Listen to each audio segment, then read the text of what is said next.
Alrighty, well, welcome everybody to another episode of Adding the Impact with myself and friends. And today I have a lovely gentleman. And you know what? I've only known this guy for just over a year now. I think it's about a year. And I have watched him on social. I got to meet him at an event, and I just love his heart and I love the impact that he's making in the world. And it's not just through sales. I watch him how he shows up on socials. I watch him with his boys, and I just, sometimes you meet somebody and you don't have to know them a long time to know their heart. And Ryan, I just think that you are an amazing, incredible person. That's why I wanted you as a guest on this podcast. And so I'm so thrilled that you said yes. Well, that's one of the nicest intros, if not the nicest intro I've ever had. Thank you so much. That means a lot. I do really, really appreciate that. I'm really excited to be here. It's awesome. Now, some of you may or may not know Ryan. So in case you don't, I'm going to do his formal intro just so you can kind of get a little bit to know a little bit more about him. So after almost 15 years in the world of sales, Ryan now dedicates his life to showing sales professionals, entrepreneurs, and business owners a more ethical, authentic, and relationship-driven approach to selling called SWISH, selling with integrity and selling honestly. I mean, the name got me in the first instance anyhow, I have to say. As a proud father of two boys, Maverick and Foxx, multiple business owner, advisor, investor, and speaker, his passion is helping anyone looking to understand how to communicate the value of what they offer more effectively, efficiently, and with integrity. Through experience, good and bad, plus the findings of these studies, SWISH was formed in 2014 as a revolutionary sales methodology designed to have relationships at the center of the sales process. Now, back in 2018, his ex-business partner, Jack Corbett, and Ryan were successful on the TV show Shark Tank, in case any of you have come across that show. And he secured investment from Dr. Glen Richards, Steve Baxter, and Andrew Banks, who are still with the business to this day.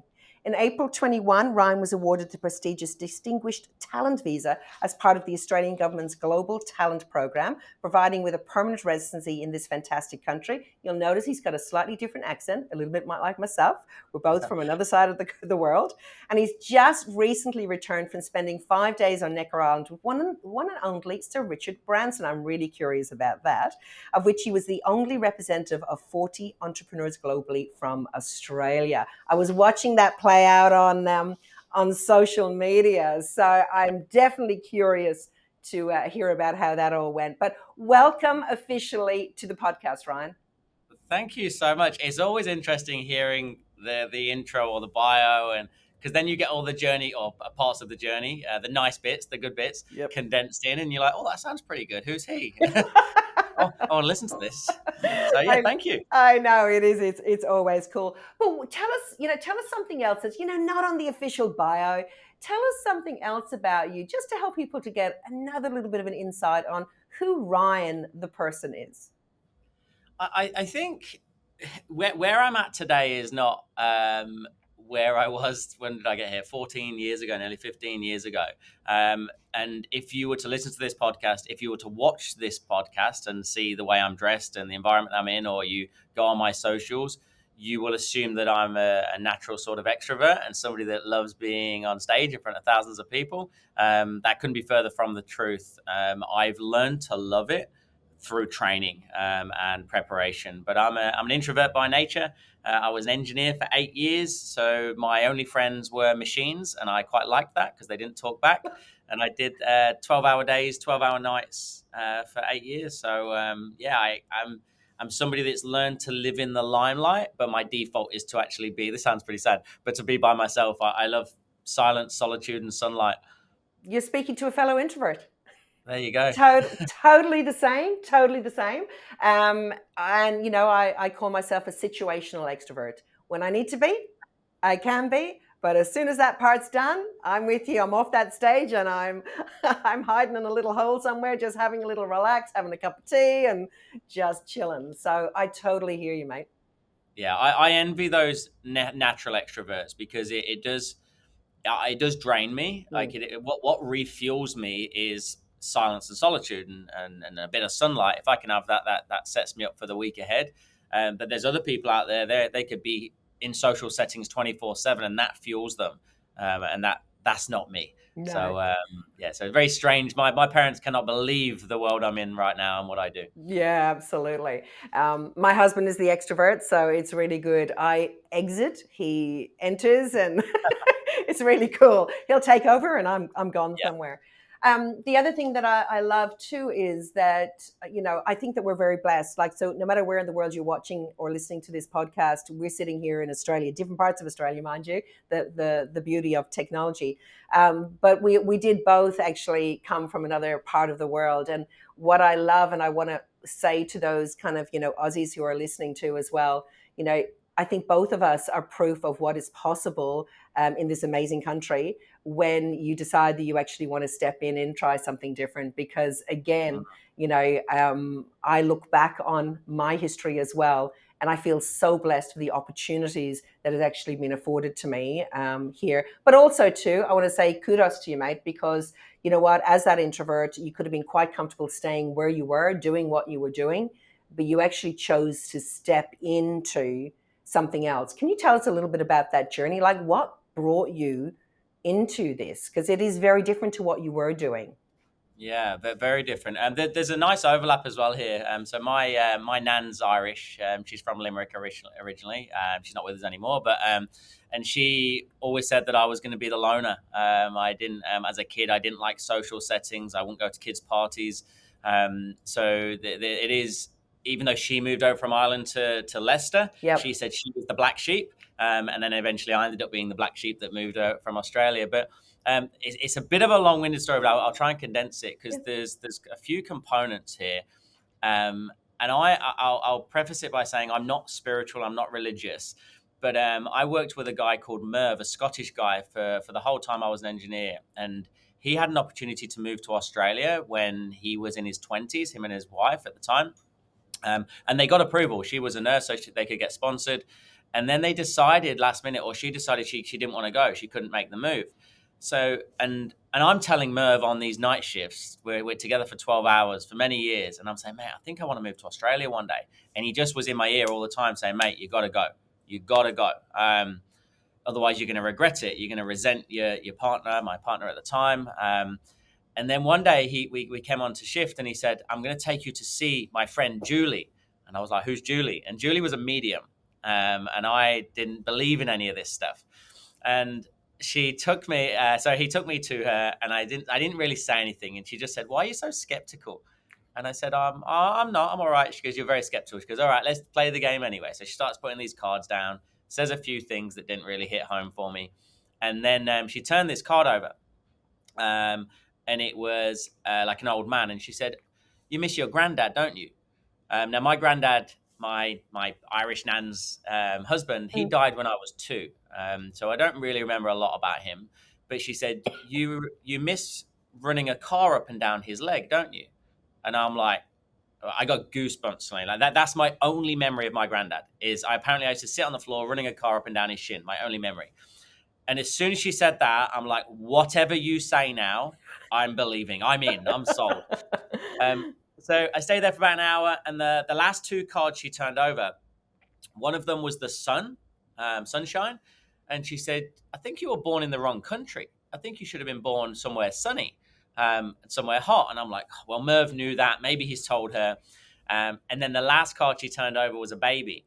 And she said, somebody's having a baby in your family. And I'm thinking, oh no, my girlfriend, I've been with my girlfriend 5 years. I'm thinking about moving to Australia. She goes, yeah, somebody's pregnant. I'm thinking, oh my God, my girlfriend's pregnant. Anyway, went home. Next day, my brother, who was 21 at the time, came around and said his girlfriend was pregnant the very next day. And they were like 21 and 19, totally unplanned. Wow. Yeah. Right. And I'm like, I got to go and see Julie again. So I went to see Julie again. Anyway, yeah, she reaffirmed a few things for me. And within 6 months, I'd moved to Australia. It was, and I still to this day say I'm not spiritual, but something hit me. I love when people say they're not spiritual. We all believe in something. Well, yeah. I mean, I must have wanted to believe Yeah, it as totally. well. There's an And then, innate desire, I think, in all of us to know that there is a higher power of some sort that is guiding us. And sometimes these situations come along just to prompt us to kind of go, I've got you back. yeah, I've got you back, kind of thing. And Yeah, I think. that's so cool. I love that. Did you know what was interesting when I met your community and I spoke at your event last year? I Yeah. felt there was a lot of people in a similar position to what I was like in the UK. In that I was very comfortable. I had a full time job. I was paid very well. I was a good engineer Yep. because I was process driven, very meticulous. I had property. I drove a nice car. Had a great girlfriend of 5 years, Siberian Husky. So what was really hard for me was I was achieving, but I wasn't fulfilled, and there was Yeah. a huge difference between the two. And so I just had this itch, if you will. There has to be something else. But I came here still not knowing what I wanted to do, but I got on the plane anyway. I love it. I love it. Actually, you lead beautifully into. I'm rereading a book at the moment called The Big Leap, and you may or may not have come across it, but it actually talks about that we can be in that area of our zone of of capability and that, but it's about, are we in our zone of genius? Mm, Like, we will actually upper limit ourselves. We're comfortable, we're successful, we're doing all the right stuff and all the rest. We might have all the things and whatnot, but it's not till we're in our zone of genius that we're actually fulfilled with that. yeah. And so that's exactly that thing. And you're right. If I look across, oftentimes within our profession, direct sales, there can be a lot of people that are comfortable. So they Mm, may have a job and then they might be doing their business on the side. They've got some money coming in, or they may even be in their business full time, and it's just plodding along. But to move from here to here yeah. takes that leap of courage. It takes that leap of faith to really go, okay, you know what? I'm going to get uncomfortable and I'm going to really step into that space where I don't know, but you know what? I'm going to go all in. I'm going to go all in. And it's so much easier said than done, isn't it? Yes. I started studying fear for some reason last year a lot, and recognizing that the top 1%, the real top performers, they don't get rid of fear. I've been trying to stop being fearful of things for many years, and I realized that I'm not going to not be scared of speaking on stage in front of thousands of people. I'm not going to be not scared of going bankrupt because I rolled the dice or whatever. Yep. But the top 1%, they do it in spite of the fear. Mm. They just do it anyway. They just Mm. go headfirst into it, and that bravery and that courage, it's doing it without knowing an end outcome. I'm going for a remodel of the business right now, and I'm doing just that. And it's Yep. interesting you mentioned the zone of genius. It's taken me 10 years to really, in this business, to really acknowledge where my genius lies and where I can get the best results for our clients. Yep. But I was doing it to the detriment of myself. Yeah. So they were getting the best of me, and then I'm going for a divorce now. My ex-wife was getting the worst of me. My kids were probably not getting the best of me, and now I've remodeled the business so I can have me back as well at the same time. Yeah, I love it. I love it. It's I'm going to encourage you to read that book, The Big Leap, or have a listen to it, because it's exactly where you're at the moment. But I love to. You're so right. I was on a call with Jack DeLuca recently, and he actually talked about the fact that all of these people that we put on pedestals around the world, that we think they're no different to any of us. It's No, literally just the fact that they know what they want, they know why they want it, they know who they want it for, and they are prepared to actually step in faith and go for it.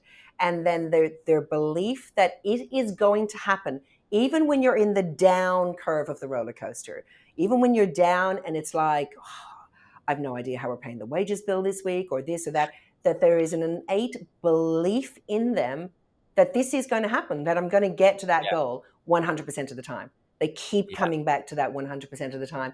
And that's exactly what you're just saying. I mean, you believe no matter what that you're going to make that happen. And the other thing that I admire about you, Ryan, too, is that you're making sure that you're putting yourself in the proximity of the people who actually think and step that way, because we talk a lot about in this profession, proximity is power. And mm, you've just come back from spending some time with some amazing people. I was watching that play out on socials and that. Tell me about that, like, because again, we can go into these places, and as an introvert as well, sometimes it can feel even more scary because you're putting yourself in the space of maybe some people that you look up to or whatever like that, but mm. knowing that you'll grow because of it. What was that experience like? Do you know what? It's really interesting, and I've had so many lessons from there, and they're still manifesting over time. there was a couple of really big takeaways. Firstly, there's not one person on this planet that would walk off Necker Island after 5 days and not look at life differently. Richard said on night one, he goes, "You are not going to be the same person in 5 days' time that arrived here this morning or this afternoon." And it was so true. Yeah. A couple of key takeaways for me were around purpose. There were 40 people on the island. They're from all around the world. 22 of them, I believe, were post-exit. So they'd sold their businesses, many for hundreds of millions of US dollars. So like extremely wealthy. But they had no purpose. They had no direction. They were a little bit lost. And I had two people specifically say to me, "Ryan, I'm so jealous of you because you love what you do." They never did what they loved. They did what they thought they should do, or they saw a gap in the market. They created a phenomenal business, and they've sacrificed everything for 10, 15, 25, 30 years. Then they got a $500 million payday, and they still haven't got the fulfillment they thought they were chasing. And it's a pivotal moment for me, that was. And then just recognizing as well, before I went on, I had a session with a guy called Nam Baldwin, who's breath work and mindset coach to Olympians. And I specifically wanted to work on imposter syndrome because I'm like, I don't know how I got on this island. I shouldn't be going. And then I got on there, and then the first person I spoke to was a 27-year-old woman called Aloha, a French lady. And she is building the world's first electric planes. And she's already pre-sold 95 of them to the tune of 600 million US dollars. So I've gone on there, imposter syndrome. I'm like, "Hi, what do you do?" And she says this, and I'm like, "Oh God, I'm on the wrong one." How? And she's like, "What do you breathe?" Yeah, well, this is some of the stuff that Nam was teaching me, and I realized very quickly when people said to me on the island, "What do you do?" It was, I help these people. I'm like, well, you know how you guys are all extremely smart and you are natural entrepreneurs and you've got these genius ideas. I help you sell your stuff. That was it. And it really helped me kind of level the playing field. But the reason I share that was Aloha had imposter syndrome. The guy that sold his business for $400 million US dollars didn't believe that he should be on the island either. Everybody felt the same. It doesn't matter what level you get at, and if you don't have that feeling, then you won't have that constant drive to be more anyway. So none of them ever felt that they'd done enough. Even Richard, 74 years old. He was the first one up in the morning, first one in the ice bath, like up the mountain. He's just effortlessly inspiring. I love it. There's a couple of really important points there I want to make sure that haven't gone missed in what you said, is that, first of all, it doesn't matter who you are. We all have imposter syndrome at different stages. It's whether we choose, and it's a choice, whether we choose to sit in that or we choose to step forward anyhow.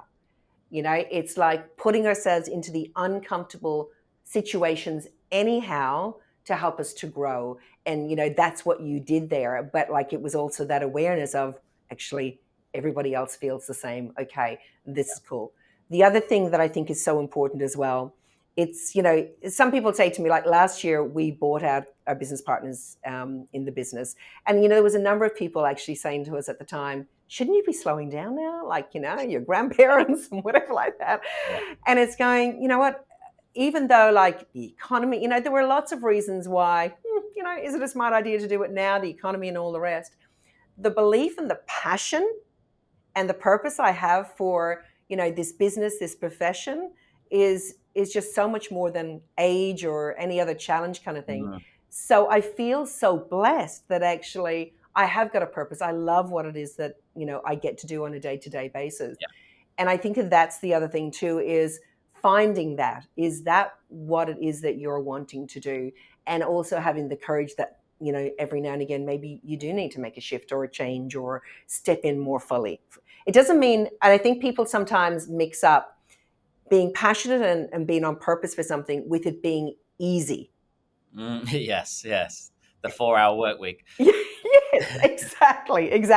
That it all must be easy. And I remember saying in stage in June, it can be hard and in flow at the same time. Oh, I think it's a bit of a weird paradox, right? Because I love what I do, but yes, it's bloody hard. It's really hard. And anybody that's trying to do this to cut corners and think it's going to be easy, you're massively insulting our intelligence. You're insulting what Richard Branson has done to create what he did.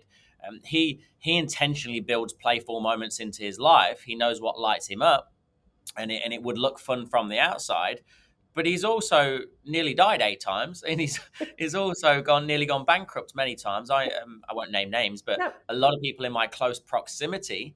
You spoke about proximity earlier on. Mm. They've either gone bankrupt multiple times or have been very close to bankruptcy. And I know this is not the most inspirational conversation, but it normalized failure to me. Like for me, if I'd have gone bankrupt years ago, that would have been the worst thing in the world. For the people that are in the know, that's actually a strategy, in a way. And I think when you speak to people like that constantly, that have been there, done it, they understand where you're at from a headspace perspective. They're trying to raise families and maintain relationships as well. All of a sudden, you get the answers through osmosis, just by being around that. And then with that comes confidence. And ultimately, I've realized not just what I enjoy, but what I'm good at. And my purpose came. I wasn't searching for purpose. I was just searching for impact. For me, I really wanted to help people. It took me a long time to realize I was good at this. Yeah. Probably too long. But now, I don't know if aggressive is the right word, but now I'm probably more aggressive in the way I try and help people. So if I speak to somebody and I categorically know I have what they need, I feel a responsibility, almost a duty of care, to go, hey, please allow me to help you with that, because there is an easier way. You can have more than what you've got right now, instead of just turning the wheels, because you're going to live in a life of regret eventually if you don't. Yeah, I love it. I love it. All right, let's get on to sales, and the reason why, I mean, let's face it, for so many people, sales is such a dirty word. It's, they try to get around it in all different ways. Even, in our profession of direct sales and network marketing, people say, oh, I'm not selling, I'm sharing and whatever. And I'm kind of going, okay, well, if there's a sale at the end of it and somebody pays you some money for a product, it's a sale. And every single one of us is selling every single day, whether it's the 2-year-old, and I have a couple of those as grandchildren now, that are trying to sell you on the idea that you need to give them what they want. So we're in sales. But you know what? Some people could say that it's, not the most glamorous of professions to really make it, your whole business. And that, what is it? What is your belief around sales? And, why I think the world has it wrong, in that I think it's one of the most noble professions. That's one of my keynote topics, is that sales, the most noble skill. And I will also say that Maverick, my nearly 6-year-old, said to me a few weeks ago, he said, Daddy, I want to be a salesman. I could have cried. That's better than saying he wants to be a doctor or a lawyer. Because it is one of the most noble professions. Because if you look at the word sales, what is a sale? It's a transaction. It's me giving you something, you receiving something, and giving me something in exchange for that. But why are we selling something? Why are we doing that exchange? To create change, right? It's an exchange. Yep. So I want to take you from one place of where you are right now to somewhere in the future. Now that is a gift. And this is the key, if I categorically know what I have can help you, that is then a gift. You have a responsibility. But most people don't get to the stage of categorically knowing that what that person needs, what you have to offer. They just go, I've got a product, I'm going to promote it to you, or I'm going to pitch it at you. So they're not creating an exchange. They're not transforming anybody or changing anybody's life. They're just selling. And I think that's where it gets a bit of a bad rap. So that's why when we created Swish, Selling with Integrity, Selling Honestly, it was all about, how do I get myself to a position of categorically knowing this person in front of me needs what I have to offer? Because then the natural byproduct of that is a transaction will take place, and they will demand it as the consumer, and it makes it very comfortable for both consumer and consultant in the process. So it shouldn't be icky, it shouldn't be awkward. There should be no high pressure tactics needed. Like how I got taught many years ago. Yeah. And I genuinely believe it's one of the most noble skills we can acquire. Yeah, absolutely. I love it. So without going into everything, because I know that we're going to make sure that everybody knows where to find you guys, and that to be able to take advantage. But like, if you were thinking about right now, if you were saying, okay, I'm going to, show you like that, how simple it can be to sell with integrity and with honesty. And that, what does that look like compared to what people have this perception in their head around what sales is? I think we flip the model. I think what a lot of people do is they go straight to product pushing, and they go, right, so I've got this stock, I've got this inventory, I've got this service. My job is to tell you everything about the product or service, and hopefully some of what I say sticks, and you go, oh, that's interesting. And there might be one small component of the 100 things that you just described, two of them might hit home, and then you give them the price and they go, well, I don't need all of that, and then you got to drop the price, blah blah blah. So I think disproportionately our approach has been wrong over the years, that we spend more time promoting than we do actually finding problems. And I believe that's our job. Our job is to find a problem that people don't even know they have. Now, I struggled with this, Celine, when I first got into sales. For me, I'm not really a confrontational character. I don't like friction. I'm not argumentative. I'm one of those. I've realized I'm one of those weird people that I've never had a cigarette or a drug in my life. I didn't get detention at school. I was pretty much a goody two shoes. So the idea of getting into an argument with somebody doesn't really float my boat. Some people like that. So what I wanted to do was go, well, hang on. I don't want to just talk at you and then you give me an objection, because that's friction. So what would be better is if I can find a problem that you don't even know you have by asking better questions. So even as simple as the sequence of questions that people are asking. Most people, when they ask their questions, they're looking into the future. So look, where do you see yourself going moving forward? What does the perfect outcome look like for you? What does the dream life look like for you? And all we're doing is talking about future state, instead of asking them where they are today and really digging deep into their current position. Because once we find out where they've been, well, so we go past, present, future. Yep. So where have you been before? What have you tried? Where are you now? Like actually now, not surface level, but we go primary, secondary, tertiary level questioning. And then where do you want to be? And then what we do is create a gap. And the bigger the gap from where they are to where they want to be, the faster they will take action. And then the key component there is stage 4 of what we call discovery, is to ask them the ramifications of doing nothing, cost of inaction questions. And if you can create a gap of where they are to where they want to be, and then get them to verbalize the cost of doing nothing, financially, emotionally, physically, mentally, that's where the sale is made. And I don't think people spend enough time in that discovery phase, which for me is where the sale is won or lost. Most people spend a disproportionate amount of time in presentation and pitching stage. Yeah, it's such, I think it's such valuable information that you've kind of, an advice that you've given there, because it's about that relationship. It's about actually people, caring enough to ask the questions. The old way was just sell, just scattershot it out there, and hopefully something is going to stick. Whereas, it is very much around, and I'm a bit like you. I much prefer the relationship kind of thing, the conversations rather than the confrontation. I really like to be able to kind of, understand what's going on for people. And then, trust happens there too. We start to build trust because they kind of go, well, I'm curious actually. All right, you're curious about me. You're actually asking enough questions to actually feel like you're getting to know me, so that the solution I can provide is the solution that I know is actually going to best fit you, not just about me getting the sale. And there's a key component. Sorry, Celine, just before I forget, in there, and again, I'm glad I spent some time with your community, because I see it and I feel it after I felt it with the conversations I had. Is that people don't need to like you to buy from you, and it's a really key distinction. They need to trust you, yes, but they don't need to like you, and there's a difference between the two. And the challenge is if all we're focusing on is being liked, we'll fall into the friend zone. And when you friend zone somebody in a sales scenario, they'll feel very comfortable saying, not now, call me back next week, leave it with me. And you'll feel really uncomfortable asking them for the business or saying, yes, you need to take my product or buy my services. So we need to be cautious that we don't get too caught up in that. The way we get out of it is by making sure we find a pain that they didn't even know they had. And when we recognize that as human beings, we're 90% more wired to move away from a current pain point than we are towards a future potential pleasure, which is why we cannot just promote potential future dream life. We have to discuss the pain, which is the bit I didn't want to do. But that's what drives action. So when we get there and we've done it whilst building value in ourselves, the company, the product or services, we call it MCP, myself, company, product.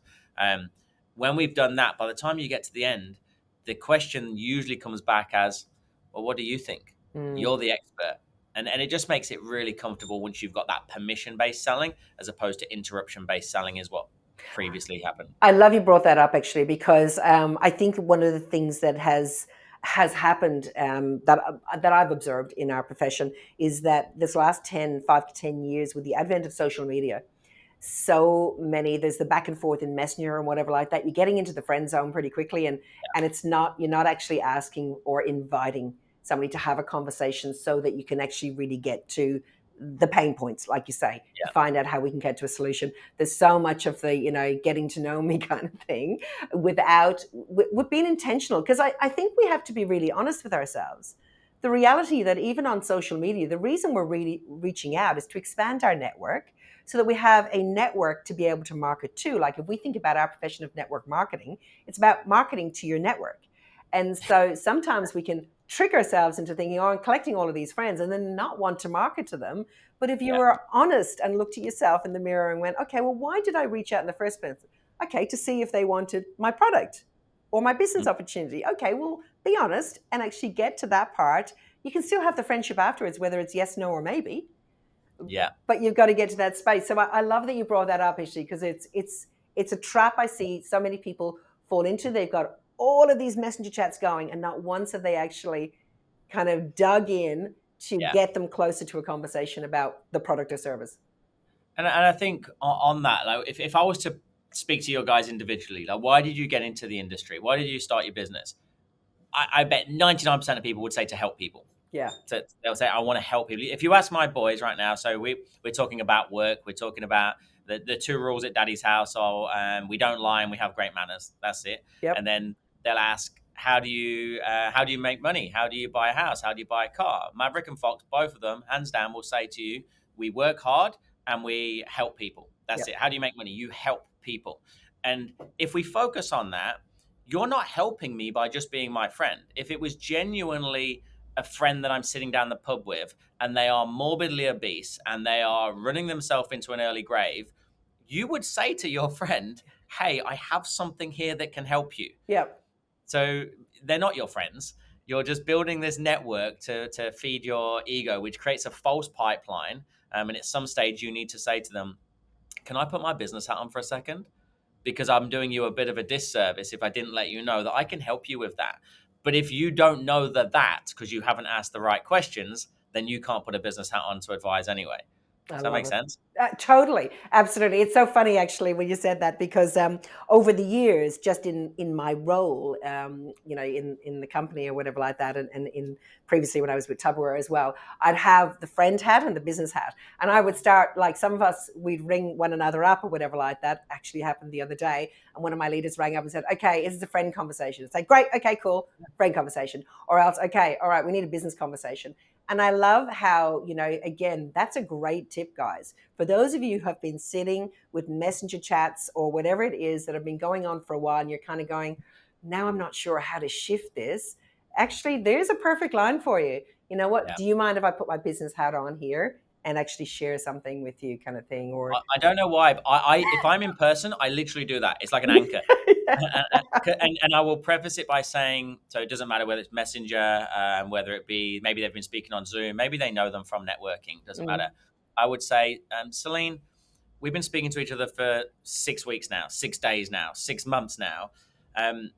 And I feel like I'd be doing you a bit of a disservice if I didn't just share with you. So can I just put my business hat on for a second? So I'll remind them of how long we've been speaking for, so they know that it's not just a snapshot sales conversation. It is coming with merit. And then I will say, because you said this, this, and this, and I would pull out 3 of the pain points they said they had, and it's been going on now for this amount of time. I would be doing you a disservice if I didn't recommend we go and grab a coffee, jump on a Zoom, and at least explain to you what options you've got at your disposal, because you don't need to carry on like that. Yeah. Does that sound sensible? And that's how I'll then book in that next meeting. Yeah, I love it. I love it. I love it. Awesome. Gosh, some really great tips in there. I hope you've all been taking notes as you've been listening or whatever. So I just want to kind of pivot a little bit.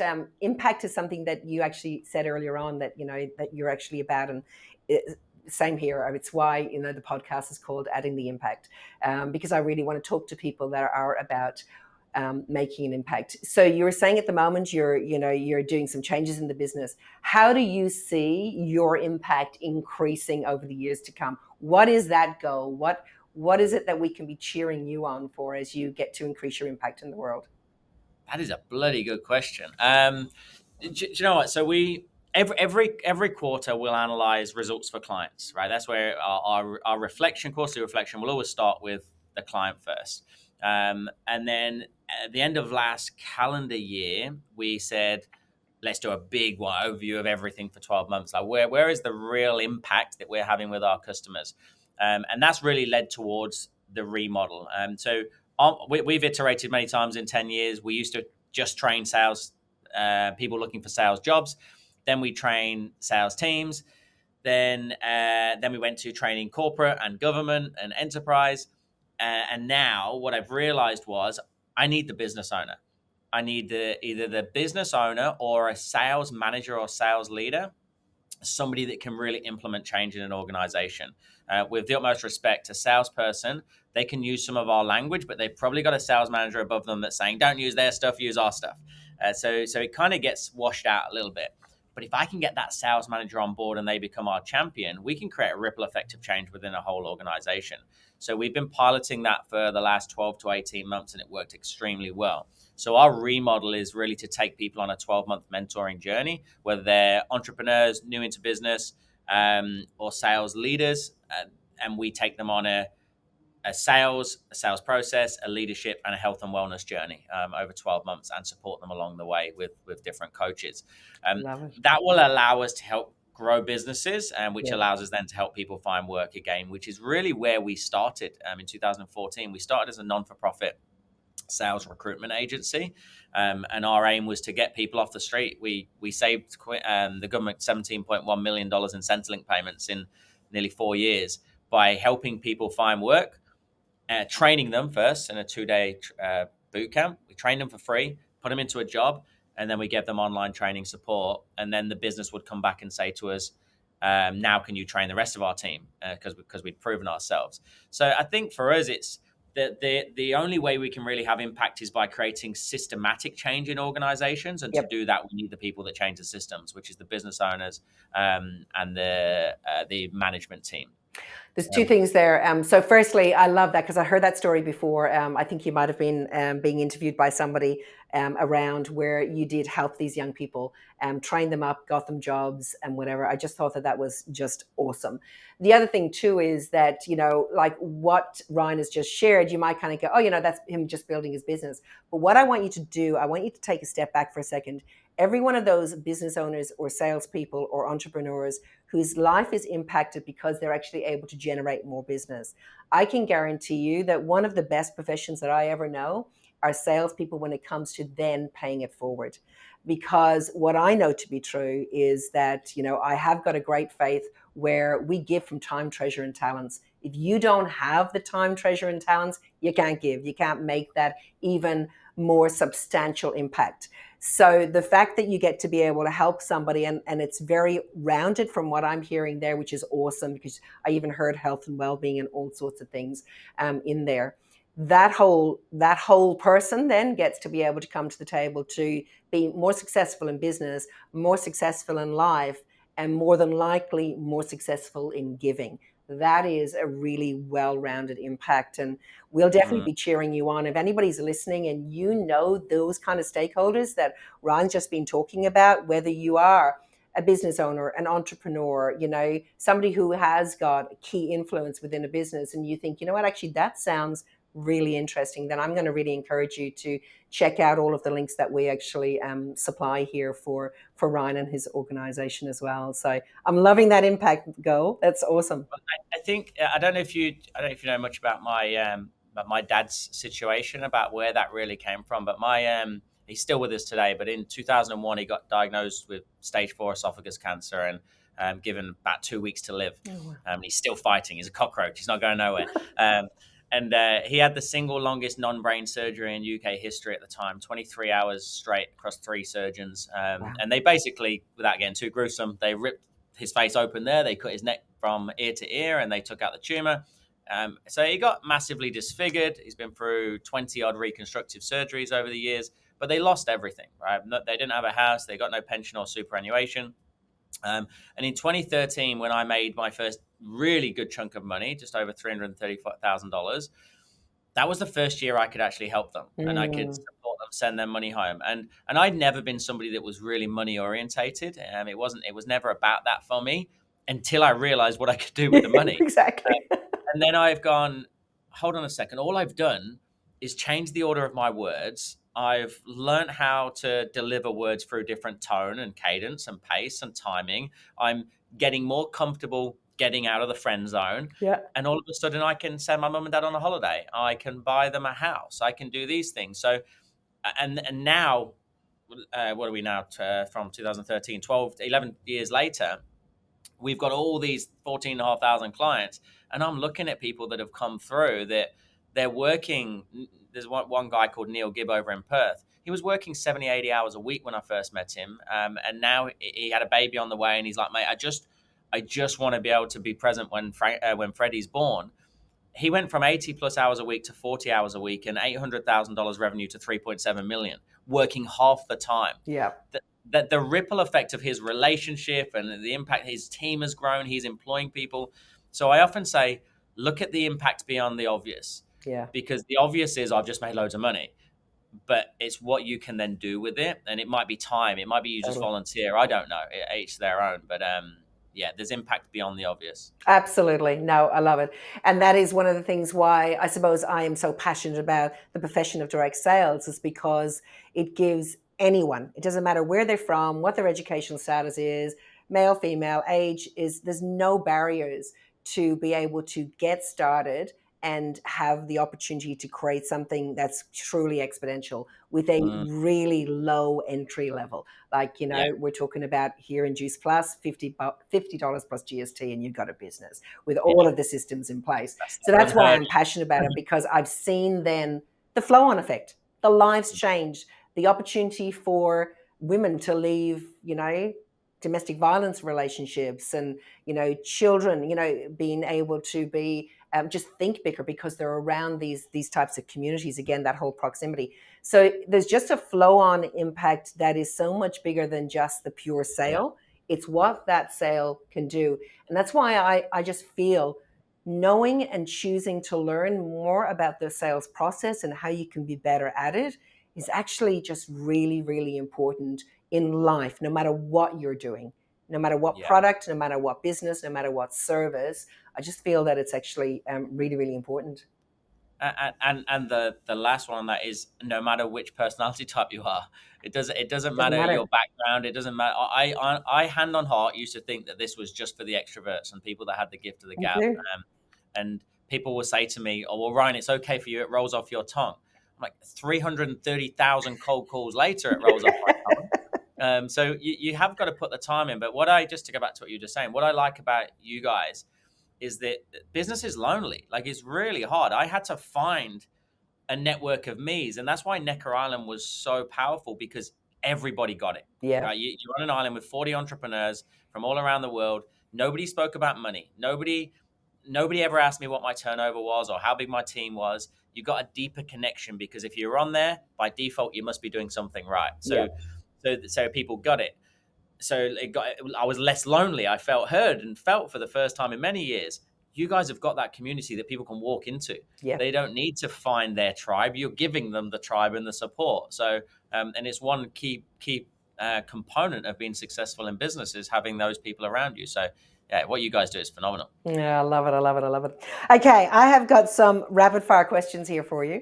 Oh, I'm going to put you on the spot here. But anyway, it's a bit of fun, so whatever you happen to say. But what would be one piece of advice you'd give to your younger self? Oh, you don't need to know it all. I love it. Yes, and it's so true. Yeah. What's your favorite book right now? Audible or audio or reading, whatever? Can I semi-swear? Semi-swear, go. It's called Unfuck Yourself. Oh, yes. I think I've seen it.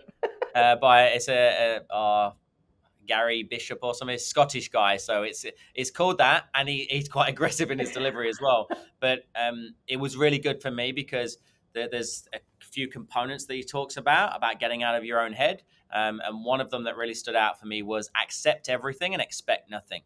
Accept everything that happens, and I don't Yep. expect nothing. So I have really high standards, but if people fall short of that, it's also okay. I explained to you before we went live something that happened to us yesterday. It's all right. It's cool. Yep. We just get on with it. I don't wallow. I don't sit and dwell on things. I allow myself to get frustrated in micro moments. Yeah. So I don't not feel the emotion, but I don't stay there. And that book was really powerful for me with that. Yeah, I love that. That's really cool. What song do you listen to if you want to feel motivated? Or I've got it's an album, Oh the Larceny. I don't know if you've heard of them. I drop my kids at kindy, then school, and then I've got about an 8-minute drive to the office, so I can get about 3 songs in. So if I know that I'm feeling a little bit meh, and I need a bit of a pep me up before I go into the office, Oh the Larceny, and the first song on the album is called Another Level, I'm and gonna look that up later on. it's almost like that whole album, and you'll know what I mean. The whole album was designed for people walking out on stage. All right. Okay. Cool. All right. I I'm drive into definitely work checking it like out. I'm going on stage. Yeah, it's brilliant. Awesome. What's your favorite quote? Probably it's actually a recent one, and maybe it's the Richard Branson effect, where he says, "The brave may not live forever, but the cautious will never live at all." Ooh, I love that. Yeah, the brave may not live That's forever, but the cautious will never live at all. oh, definitely got to put that out there. That's really, really cool. Awesome. Ryan, you're a rock star. You really are. Truly, truly appreciate you. We're going to put all of the links, etc., below for how you can get in touch with Ryan, how you can follow him on all of the social media, his website, all of that. Because if there was anything in here that resonated with you, then I'm definitely going to encourage you to check Swish out. Absolutely. And yeah, I know this is not going to be the first or the last time that you get to hear from this amazing man. Ryan, we really, really appreciate you coming on, adding the impact. Thank you. I hope everybody took some value. I appreciate it. Awesome. Ta-da! Okay, cool. All righty. Okay, so now, James, just I know you're listening in the background, so we're just going to have a quick chat about the upcoming conference so that we can get some things out on that one. Okay, cool. All righty. All right. And I'm going to be particularly speaking to my team. All right. Hey everybody, I am here with the amazing Ryan Tuckwood from Swish. I know that for our Juice Plus crew, some of you actually got to be able to have the honor of spending some time before the previous game plan. We had an amazing training session organized by Shani, so it was absolutely fantastic. But I'm super excited because Ryan's got an event coming up and I've actually already got my tickets. I got my tickets as soon as they came out. It is in exactly 89 days, 21 hours and 58 minutes, just in case you didn't know. I've got it here on my website. You must be on the website. There's no way you just work that out. I'm on the website. That's so good. So it's in October the 24th and 25th. And I'm super excited about this. Tell us a little bit about this. It's called the National Sales Conference 2024. What's it about? I'm so excited for this. This started out as a birthday party for us. So it's our 10th birthday on October the 27th. So just before then, we said, let's have a party. And it escalated to a 1,000-person event at the Gold Coast Convention Center in the main arena there. So in the actual stadium. So we've never done that before. And what I decided to do was go, well, how can we give back over the last 10 years for everybody that supported us in Australia? As you know, I'm not Australian, but I do feel like I am these days. Yeah. So I've gone, right, I'll look into all my contact lists and I'm going to pull in the best speakers that I've met along the way that can really add a sales element or a business or an entrepreneurial element to it. So yeah, we've done just that. We've got 2 days, Thursday and a Friday, so you can enjoy the weekend on the Gold Coast as well if you want. If you're a platinum ticket holder, you can come on a yacht party with us as well. That's actually our 10th birthday party on the yacht. Speakers, we've got the Sharks from Shark Tank. We've got a lady called Anna Samios from down in Sydney. She's a scaling up coach if you want to scale your business. and then two big players from America. One guy called Jeremy Minor, which a lot of people would know about. He does about $65-70 million a year. He was actually ranked the 45th best salesman in the world a few years back. Wow. And then another guy, which this is probably the one. This is the one I have to say I am a little bit super excited about. I'm fanboying a little bit. I don't always like his language, but hey, that's just Mama Celine here. But I do love what he says. Daniel G. I met him for the first time, Celine, in December last year. It was I think it was New Year's Eve. We did a gig together in Sydney, a very small, intimate gig. And then we went for dinner afterwards. And I'm just like, you're infectious. Like your energy, and what he says is phenomenal. Yeah. But he's a network marketing guy. Totally. So he's your industry. He knows your industry inside out. He just did a 25,000 person stadium. I saw that the other day. Minneapolis, I think it was. Yeah.